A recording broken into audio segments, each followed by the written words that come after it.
Assalamualaikum warahmatullahi wabarakatuh. Bismillahirrahmanirrahim. Alhamdulillahirabbil alamin wassalatu wassalam ala Rasulillah wa ala alihi wa ashabihi ajma'in. Alhamdulillah bertemu kita lagi di dalam sembang santai kita insya-Allah pada malam ni, dan kita mulakan dengan baca Ummul Quran Al-Fatihah. Bismillahirrahmanirrahim. Alhamdulillahi rabbil alamin arrahmanir rahim maliki yaumiddin iyyaka na'budu wa iyyaka nasta'in ihdinas siratal mustaqim siratal ladzina an'amta 'alaihim ghairil maghdubi 'alaihim waladdallin amin. Baik, alhamdulillah sidang penonton mudah-mudahan dirahmati, diberkati oleh Allah Subhanahu wa taala. Insya-Allah pada malam ni kita akan membicarakan tentang tajuk 6 Jahanam. Bukan 6 Jahanam cerita P. Ramlee tu.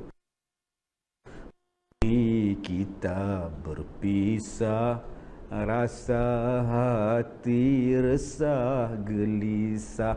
Itu cerita 6 Jahanam. Sekarang kita membicarakan tentang 6 Jahanam daripada benda yang boleh membatalkan amalan kita, perkara yang boleh menjahanamkan kita punya pahala ataupun amalan kebajikan kita. Yang ni yang kita nak jaga sangat-sangat, sebab amalan inilah yang akan kita bawa bersama sampailah ke alam yang lain nanti. Jadi kalau kita amalan kita tak cantik, macam mana kita nak menghadap Allah Subhanahu wa taala?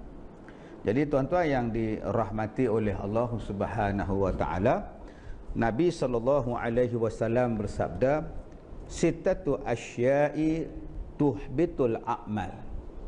Al-ishtighalu bi'uyubil khalq wa qaswatul qalb wa hubbud dunya wa qilatul haya wa tulul amal wa zalimu la yantahi." Rawahu Ad-Dailami an Adi Ibn Hatim. Kata Nabi sallallahu alaihi wasallam, ada 6 perkara yang membatalkan amal. Pertama, berbimbang dengan segala keaiban makhluk yang lain ataupun manusia yang lain. Yang kedua, wa qaswatul qalb, orang yang keras hatinya. Yang ketiga, wa hubbud dunya, orang yang cintakan kepada dunia. Wa qillatul haya, orang yang kurang malunya. Wa tulul amal, orang yang panjang angan-angannya. Wa zalimu la yantahi, dan orang yang melakukan kezaliman yang tidak berkesudahan dilakukannya kezaliman. Sedang penonton mudah-mudahan dirahmati oleh Allah Subhanahu wa taala. Kita tengok macam mana 6 perkara ini. Sebab Nabi sebut 6 perkara ini boleh membatalkan amalan kita. Semayang kita siang malam, ingat ke ada pahala, rupanya terbatal pahala dia. Ni kita nak masuk Ramadan tak lama lagi kan, nak puasa. Ya, berapa banyak nanti puasa pula terbatal amalan, nanti pula tak dapat pahala.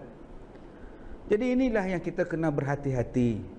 Sebab kadang-kadang kita perasan kita dah baik, kita perasan kita dah bagus, tetapi ada benda-benda yang merosakkan amalan kita ni. Sampai di hari kiamat dah tak ada pula amalan yang nak dihisap, amalan yang nak dihitung sebagai amalan yang baik di sisi Allah Subhanahu wa taala. Jadi kita lihat satu persatu. Kata Rasulullah sallallahu alaihi wasallam, amalan yang menjadikan, perbuatan yang menjadikan, yang menjahanamkan amalan kita. Yang pertama, al-ishtighal bi'uyubil khalq, iaitu bersibuk dengan segala keaiban orang lain. Keaiban sendiri tak nak sibuk, dia sibuk keaiban orang. Dibukanya aib orang, disebarkannya aib orang. Setengah orang macam itu tuan-tuan. Hidup dia ialah cari apa benda yang aku boleh nampak aib dan aku nak cerita pada orang. Hidup dia ialah main dengan handphone dia, main dengan Facebook dia. Kerja dia ialah nak membuka aib orang, disebar-sebarkan aib orang. Kadang dia tengok pada jiran dia, Tengok jiran tu bergaduh, siang malam gaduh, aib tu. Pergi cerita ke orang, oh aku duduk sebelah ni macam-macam, aku dengar ceritanya. Oh siang malam berperang dia orang tu. Aib kita buka dia.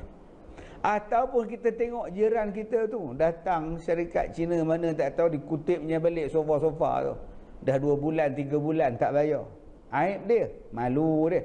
Oh kita pun sibuk masuk dalam WhatsApp group, jiran sebelah rumah kena ambil balik sofa dia. Ini tuan-tuan yang dirahmati Allah. Dengan sebab kita ni membuka aib orang, kita bimbang aib kita juga akan dibuka. Ya, sebab kita faham bahawa kita masing-masing mempunyai aib masing-masing. Saya ada aib saya, tuan-tuan ada aib tuan-tuan. Kalau kita, aib kita ni kalau kita tak nak dibuka, kalau begitu tolong tutup aib orang lain. Kalau kita buka aib orang lain, insya-Allah, tuan tunggulah nanti aib kita pula akan dilondehkan. Jadi masing-masing kita ada aib zaman muda dulu. Ya, zaman muda Kak Leha, ingat Kak Leha dulu sekolah dulu pakai skirt. Abang Bidin pergi sekolah pakai seluar pendek macam. Kak Nak dulu-dulu bukannya pakai tudung. Sekarang je tudung labuh pun dulu boleh ni je pakainya. Kita masih ada aib. Kadang-kadang kita tak sedar pun aib kita tu. Sebab tu kalau kita menutup aib orang lain, insya-Allah Allah Ta'ala tutup aib kita. Nombor 1.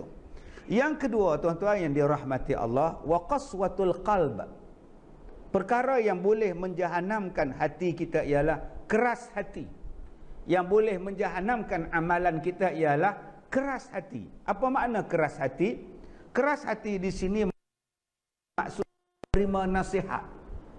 Orang cakap apa pun tak nak dengar. Dalam bahasa kita ni tuan-tuan, kepala batu nama dia. Ayah nasihat tak nak dengar, mak nasihat tak nak dengar. Dia rasa dia je betul. Suami nasihat tak nak dengar, isteri nasihat buat bodoh je. Ini penyakit orang yang keras hati. Ya, agama nasihat pun tak mau, bayangkan tuan-tuan. Kita kata Nabi yang cakap macam ni kat Nak, oi, dia kata Nabi tu belah laki-laki, memanglah dia sokong laki, dia kutuknya pula Nabi kita. Bila kita kata agama yang bagi macam ni, agama apa? Keras hati ni tuan-tuan, maka amalan-amalan dia akan rosak. Orang yang jadi keras hati ni apa dia akan boleh buat? Orang yang keras hati ni dia akan jadi sombong, menolak kebenaran. Kalau orang tanya kita sombong apa makna? Sombong maknanya ialah menolak kebenaran. Daripada keras hati ni apa yang akan berlaku? Daripada keras hati ni tuan-tuan, dia tak makan saman bahasa kita. Dia sanggup merosakkan diri dia sendiri. Janji dia puas dengan apa yang dia dapat. Dia sanggup buat apa benda pun, janji dia dapat apa yang dia nak. Orang yang qaswatul qalb ni tuan-tuan, dia tak peduli orang lain. Orang nak kata ke, orang nak apa kat dia ke, dia tak peduli. Sebab apa? Aku keras hati. Kalau keras hati, kuat semangat untuk kebaikan tak apa. Ini keras hati dalam benda-benda yang tak elok. Keras hati, nasihat tak nak makan. Keras hati dalam putus silaturahim. Ya, keras hati dalam bergaduh. Jenis ni kita tak nak. Ya, tak nak berlaku kepada kita. Tuan-tuan yang dirahmati Allah, kita banyaklah komen-komen, mesej-mesej yang masuk, ya, termasuk juga daripada WhatsApp, juga panggilan telefon pun ada. Kita lihat di sini Alia Farihin, Farah Hanim watching with you, alhamdulillah. Fauziah Abdul Ghani, Fadli Maksyah, Lin, Dalis, Siti Nabila, Syed Hazlan juga sedang menonton kita. Siti Masturah Diuk Kulah macam Datuk Jim Samsudin saja. Kemudian alhamdulillah dapat tengok handsome baju belang, tajuk 6 Jahanam baju belang, ya, hati pun belang-belang juga ke. Kemudian kita ada daripada Rogayah, Kak Gayah dari Johor juga sedang menonton kita ni. Dan terima kasih kepada semua sedang yang menonton, yang memberi komen, yang mengajukan soalan. Nur Hayati Saleh juga macam-macam ada belakang ustaz, macam mana nak beli macam mana nak beli. Jadi tuan-tuan yang dirahmati Allah, kita nak bacakan soalan WhatsApp yang dapat kepada kita melalui nombor yang diberikan kepada kita. Assalamualaikum, saya nak tanya soalan berkaitan membaca Al-Quran. Soalan saya ialah saya tidak mahir baca Quran dan takut salah sebut. Adakah boleh saya membeli Al-Quran yang ada ayat Rumi di dalamnya untuk melancarkan bacaan saya, dan apakah hukumnya dan pahalanya sama seperti mereka yang fasih membaca Al-Quran? Ya, Nabi SAW sebut khairukum man ta'allama al-Quran wa 'allamah. Yang paling baik di kalangan kamu ialah orang yang belajar Al-Quran dan mengajarkan Al-Quran. Jadi kalau tuan si penanya ni tak diberikan nama pula, soalan siapa, lelaki ke perempuan. Jadi kepada yang bertanya ini, pergilah belajar. Dalam proses kita nak belajar dan dalam proses kita belajar Al-Quran memanglah ada salah. Kalau salah masa itu tak boleh baca, macam bila nak pandainya? Sebab itulah orang yang berusaha untuk membaca Al-Quran, sehinggalah dia menjadi tak tersangkut-sangkut, tak berdosa ke orang, dia dapat 2 pahala pula. Pahala membaca, pahala belajar bersungguh-sungguh. Jadi dalam proses itu kena belajar, dan bila belajar maksudnya ada guru. Kalau salah guru betul kan, jadi taklah berdosa dalam proses pembelajaran.